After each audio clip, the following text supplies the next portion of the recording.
My dad was in the airlines. There was a favorite story of a flight attendant, young, attractive one, who had two men on a flight that were really heavily flirting with her, and one was near the back, one was near the front of the plane, and she just went about doing her job and taking care of the passengers. And when she was up near the front of the plane, the guy slipped her a piece of paper and a key, and it was his address, and he winked at her and said, "Oh, we'll see you tonight."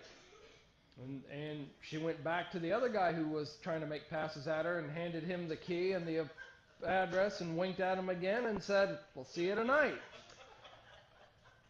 So I have a feeling there were a couple of disappointed guys there when the person that was invited didn't show up. And how many of us have gotten invitations that we really didn't want or wished we hadn't accepted? Or have you invited someone or maybe a group of people to your house and they don't show up? You know, God is the same way. Someone described Jesus once as the perfect gentleman. He won't stay unless he's asked.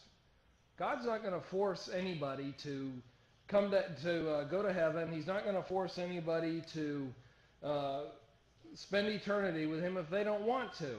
And as we're continuing our study through 1 Samuel, I want us to think about how and when and why we have God in our lives. How many people do you know, for instance, who only seem to come to church when they have a problem? And they pray only when they've got a problem, or otherwise serve God when there's a crisis. And then once the crisis is passed, they'll just leave God until the next crisis. It's like when my arthritis flares up. That's when I take the Tylenol. It hasn't flared up in a long time, so I haven't taken any Tylenol. And I haven't had to go to the doctor to get a prescription pain reliever. But when it flares up, I take the pill. Okay, it's passed. I'm not going to take it anymore. Don't we treat God that way sometimes? Kind of like a medicine that we just, well, okay, I need it, I'll take it. No, I don't need it anymore. I'm not going to take it. That's what's happening here in 1 Samuel chapter 4. The underlying principle of our lesson today, as we're going through, is we cannot use God just when it's convenient for us or when we're in crisis. Israel has come into the promised land under Joshua. And Joshua has passed away. Now they're going through the period of the judges. When Samuel's born, Israel is one of the darkest, lowest times of its life. In fact, the Bible says that the word of the Lord was rare in those days. Eli's sons, Hophni and Phinehas, have just been really ripping people off. They have been living immoral, degenerated lives. And Eli, remember, he's the priest. So they're kind of the proverbial stereotypical preacher's kids, only they're probably a lot worse than what you might think a preacher's kid. And this is the situation that with Israel, they've wandered so far from the Lord, and it's a direct result of the spiritual leaders being corrupt. Now here's a lesson for us. We cannot expect our community, our nation, our state, or whoever to live anything resembling a godly life if we're not. We cannot expect people to be excited about the Lord, about, say, a VBS, if we're not excited about it. You know, we can't be telling people, now come on to support the gospel meeting, support the VBS, support the youth day, support this, if we're not supporting it. And that's what's happening here. Eli and Hophni and Phinehas are not supporting the works of, in their case, the tabernacle. And we can see the result. The people of Israel have turned their backs on God and have walked away from God. And look at 1 Samuel 4, where they're once again pitted against the Philistines. And as you can see here in the picture on the slides behind me, they have been defeated in battle. Look at 1 Samuel chapter 4.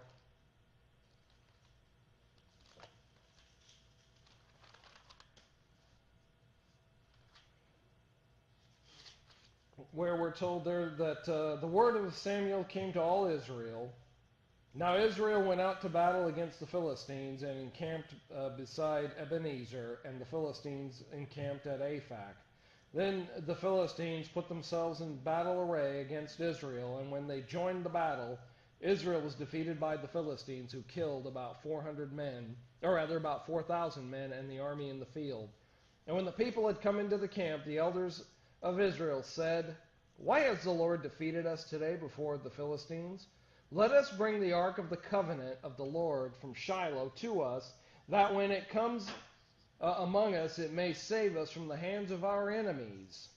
So I want us to see some things as we go through, and this is what happened to the Philistines. They captured the ark, as we're going to see. They have taken it as kind of a war booty or as a souvenir. And as we are going to see, if you look here at verse 5, when the ark of the covenant of the Lord came into the camp, all Israel shouted so loudly the earth shook. Now, I've never felt the earth shake because of people making a lot of noise, but I have been in some sports stadiums. The old Mile High Stadium in Denver held about 75,000 people, which I think is the population of Coleman County plus another 25 or 30,000. And when they got excited there, you could feel it shaking. My brother used to do not sportscasting, but sports reporting up in the press boxes, and he said there were times he thought it was actually going to come down. They were so excited about it. So then look at verse 7. The Philistines, or rather verse 6. And the Philistines heard the noise of the shout. They said, "What does the sound of the great shout in the camp of the Hebrews mean?" Then they understood that the ark of the Lord had come to the camp. So the Philistines were afraid, for they said, "God has come into the camp." And they said, "Woe to us, for such a thing has never happened before. Woe to us, who will deliver us from the hand of these mighty gods? These are the gods who struck the Egyptians with the plagues in the wilderness." Notice they're calling the gods plural. They don't realize Israel only has one God. "Be strong and conduct yourselves like men, you Philistines, that you do not become servants of the Hebrews, as they have been to you. Conduct yourselves like men and fight." So the Philistines fought, and Israel was defeated, and every man fled to his tent. There was a very great slaughter, and there fell of Israel 30,000 foot soldiers.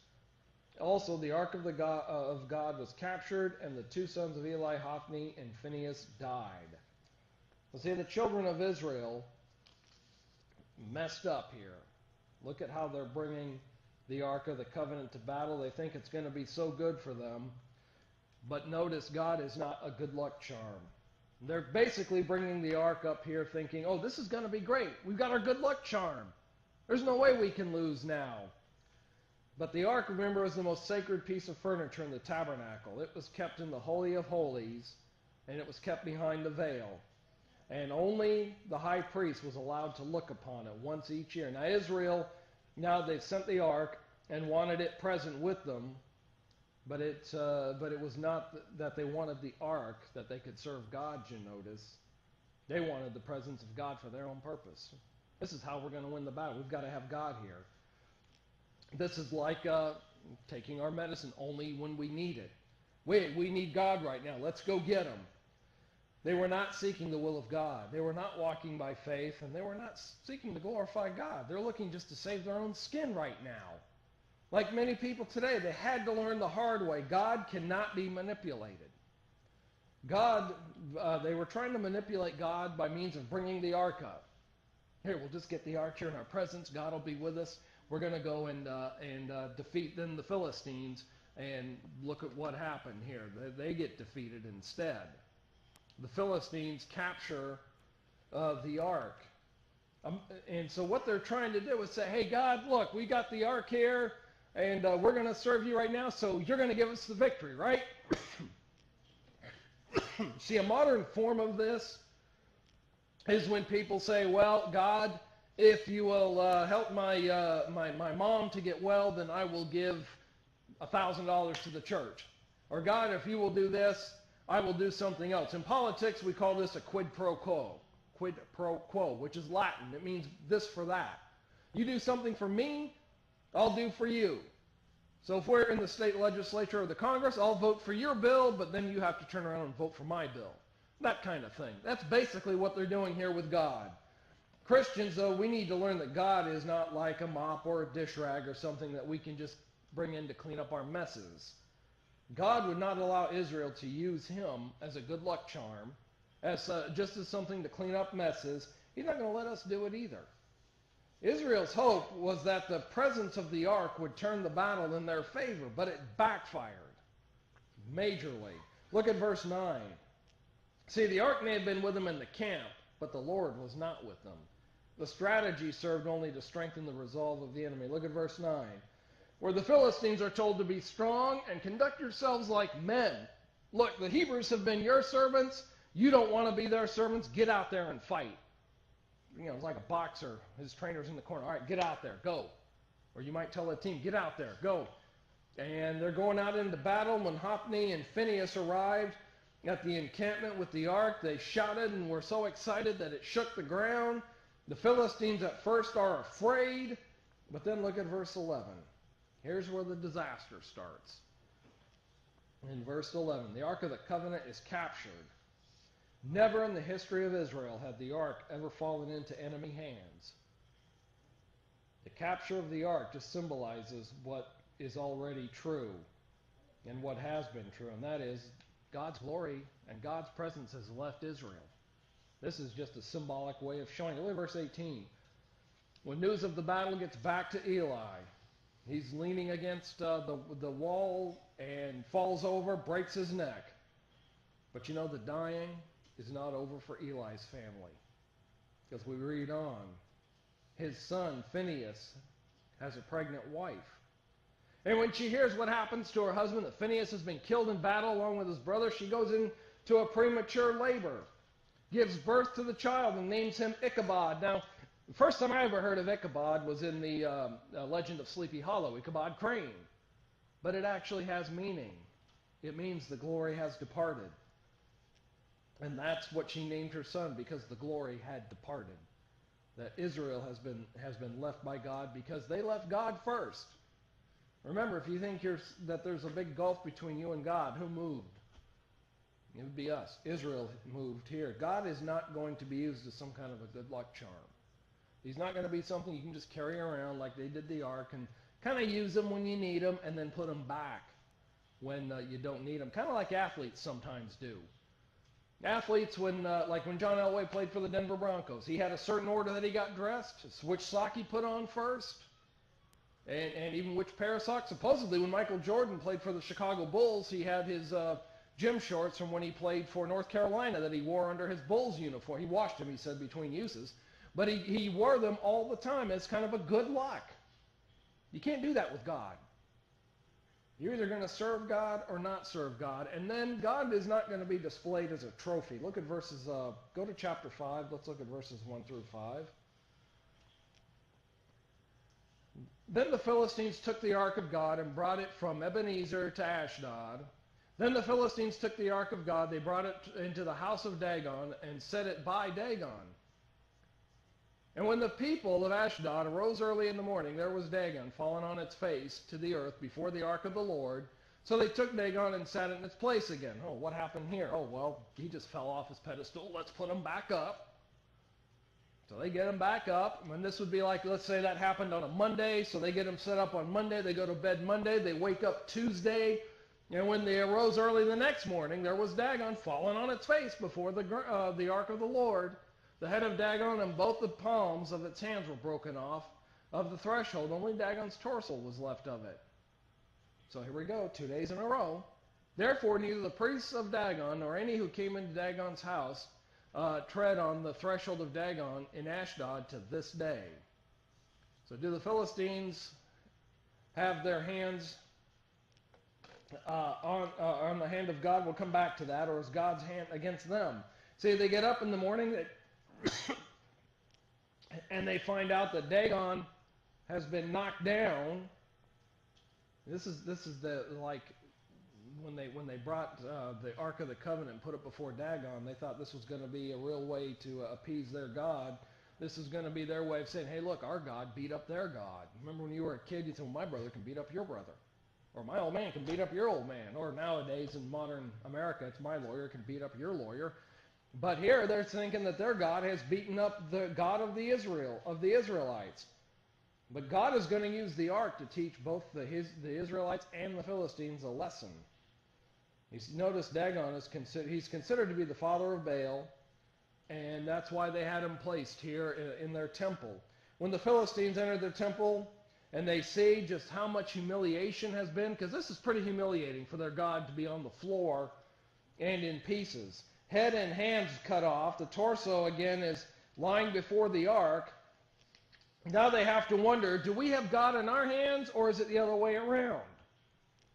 Do we have the God of the Israelites where we can control him, or is he controlling all of this? As I prepared this lesson, I came across one writer who put it this way. He said the Philistines could have gotten rid of Dagon and their sins. I could have said, wow, the God of the Israel, he is God. He has taken down our God. We need to make some changes and serve the true God. But instead they chose to get rid of the ark and their plagues, as we're going to see in just a minute. And though they recognized that it was God's hands upon them, they still are not going to repent. They did not in the least profit by this experience. How many, here again, let's go back to a modern application. I've had all this turmoil in my life, health problems, money problems, this problem, that problem, and I know I need to change my life, but I'm not going to do it. I'm not going to make things right with God. I'm just going to keep going and living my life. It's the same thing that they're doing here. I'm going to keep my sin. They're going to keep their sin. They're going to keep this false god of theirs. They're not going to go and serve the true God. And look at verse 6 of chapter 5. The hand of the Lord was heavy on the people of Ashdod, and he ravaged them and struck them with tumors, both Ashdod and its territories. Now, we really don't know what these tumors were. We just know that it was a plague of some kind after the fall of that statue.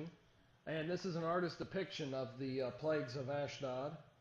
We don't know. It could have been a bubonic plague, if some have thought. It could have been some kind of inflammation of their lymph glands. So anything like that, we don't know. But it's apparent that the leaders came to realize that something is wrong. And this is where they said, we're going to send the ark back. And while the Philistines do see that the plagues are from the hand of God, it's the judgment for having the ark in their midst. And they do not reject their powerless God. They don't, and nor are they going to trust the God of Israel. They very simply just want God out of town. Just get him out of here. This thing's brought us so much bad luck, let's just get rid of it. If they could prove that the calamities were all coincidence, then they could keep the ark and continue to think of their own God as being superior. But look at verse 7. The Philistines outline the scheme that they think is going to really settle who is God once and for all. But the hand of the Lord, verse 6, was heavy on the people of Ashdod, and he ravaged them and struck them with tumors, both Ashdod and its territory. And when the men of Ashdod saw how it was, they said, the ark of the God of Israel must not remain with us, for his hand is harsh toward us, and Dagon our God. Hey, he's making this difficult for us. He has taken down our God. Therefore they sent and gathered to themselves all the lords of the Philistines, and said, well, what are we going to do with the ark? Okay, we've got this here. Now what? What are we going to do with it? And then we can see what their plan is. Their plan is to send it back, obviously, with these cows. And if the cows draw the ark back to Israel, it'll be safe to assume that their troubles are from God, and they did the right thing by getting rid of the ark. But the Philistines don't know the true and the living God. But now we're going to see how God will not be treated with disdain. Look at what they did. Come on into chapter 6. Look at verse 13. The people of Beth Shemesh were reaping their wheat, harvest in the valley, and they lifted their eyes and saw the ark and rejoiced to see it. Then the cart came into the field of Joshua of Beth Shemesh and stood there, and a large stone was there. So they split the wood of the cart and offered the cows as a burnt offering to the Lord. And the Levites took down the ark of the Lord and the chest that was with it, in which were the articles of gold, and put them on the large stones. And the men of Beth Shemesh offered burnt offerings and made sacrifices the same day to the Lord. Then he struck the men of Beth Shemesh because they had looked into the ark of the Lord. He struck 50,070 men of the people, and the people lamented because the Lord had struck the people with a great slaughter. And then look at verse 20.